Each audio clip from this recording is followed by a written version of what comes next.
Makin hari makin kurang ni. Tom gamak hana en semera lakok semak banda. Hake ondak kemong depo jaji dah beri pong kemong dah gohok. Semana enak datu ke jamu gemoho. So semasa saja.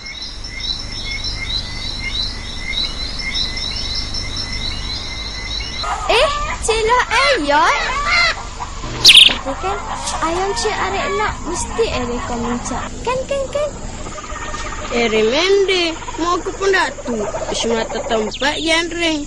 Kuida, janda, dia delong, karam delong. Semata tempat yang ring. Jangan, dak. Jangan jerit je. Jakia, kena nak kacau benda. Bekalan ni calon ke kemong. Nak ayam kubus lagi. Tak ada.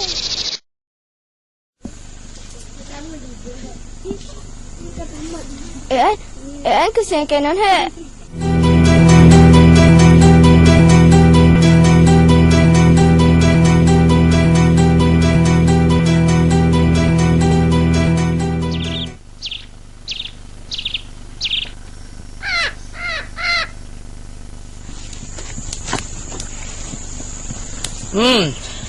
Saya rasa tempat ni sangat sesuai untuk dijadikan kilang rokok kita.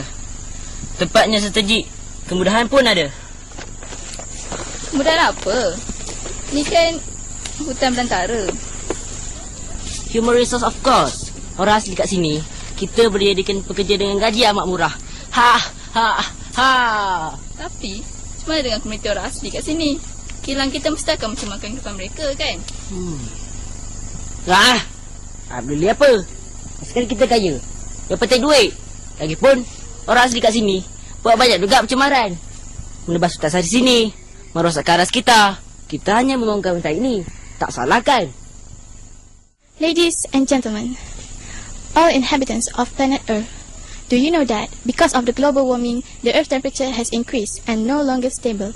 Based on searches from www.coolantarctica.com, the Antarctic Peninsula is particularly sensitive to small rises in the annual average temperature. So, who should be blamed? The indigenous people who are the original inhabitants, or the city folks who come to develop the wilderness? Think about it. Salam sejahtera. Saya sekarang berada di sebuah perkampungan orang asli di hulu perlawanan Pahang. Penduduk di sini telah menertahan kita dengan melakukan pelbagai pencemaran, seperti menebang pokok, membakar hutan dan memburu binatang yang berpupus. Kita mengharapkan orang asli yang akan memelihara hutan kita, tapi kini lain pula jadinya. Ibarat kata, harapkan pagar makan padi.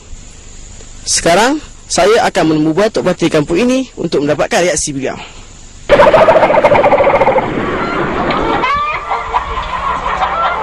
Selamat pagi, Tok. Saya ingin meminta penjelasan dari pihak Tok tentang pencemaran yang berlaku di kawasan Tok ni, dan kenapa tiada tindakan yang dibuat.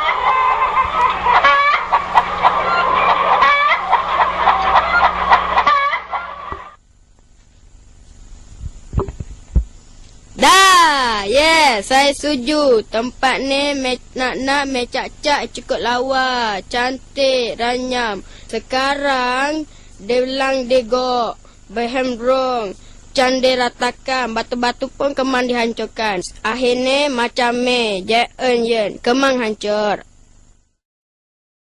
Tok rasa kerajaan patut juun hukuman pejih ke dalam juun kemusnahan dia bumi ini. Nak memang tak patut. Come on deh.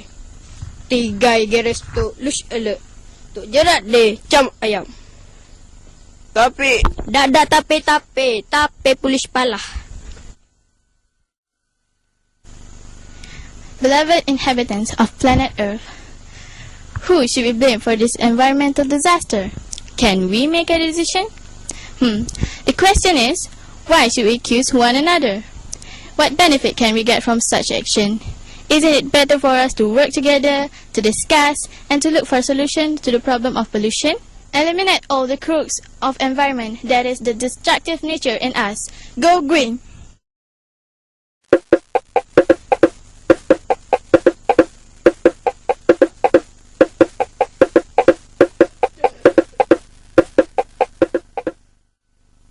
thought I saw, I thought I saw, I thought I saw a Dexo. I thought I saw, I thought I saw, I thought I saw a Dexo. Illegal login, the same login, met a global warming. Follow the earth without thinking. I thought I saw, I thought I saw, I thought I saw. We must protect, we must preserve our own mother nature. Carry all them, the truth of nature.